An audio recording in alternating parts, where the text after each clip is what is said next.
What's up, everybody? I'm the Yellow Ranger, and on this episode of What the Fuck, we'll be talking about this guy right here, Timothy McVeigh, the Oklahoma City bomber.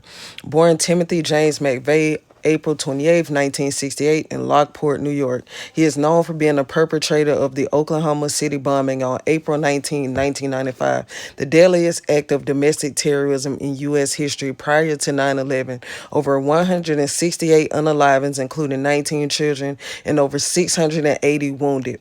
He grew up in upstate New York in a working class family, a bright but social withdrawn child. He was fascinated by the military, guns, survivalists from an early age. He would go on to enlist in the United States Army in 1988, where he served with distinction during the Gulf War. After leaving the Army, McVeigh became increasingly delusionized from the U.S. government, especially regarding what he saw as its abuse of power and disregard for individual rights. Two major events shaped his radicalization: the Ruby Ridge siege that occurred in 1992 and the Waco siege that occurred in 1993. On the second anniversary of the Waco siege, April 19, 1995, McVeigh carried out a personal bomb targeting the Alfred P. Murrah Federal Building in Oklahoma City, Oklahoma.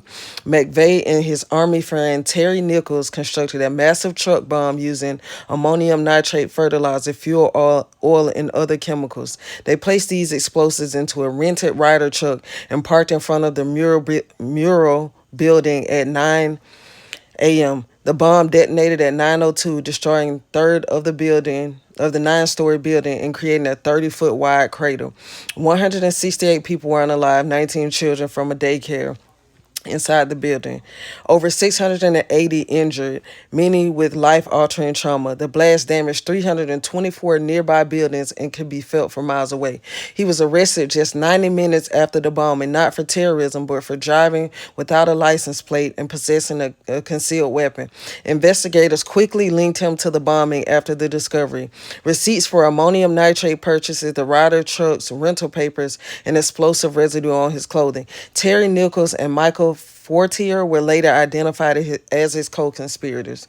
Nichols helped mix the bomb materials. Fortier knew of the plan but did not participate directly. McVeigh's trial was in 1997 in Denver, Colorado. He admitted to the bombing but claimed it was an act of revenge against the government's tyranny for Waco and the Ruby Ridge. Despite his argument, the jury found him guilty on 11 accounts. He was sentenced to death and executed by lethal injection on June 11, 2001. He was unalive because he waived all of his rights to appeals. What are your thoughts on McVeigh and people ignoring his issues, especially when he got out of the military? Let me know who I should do next. Like, comment,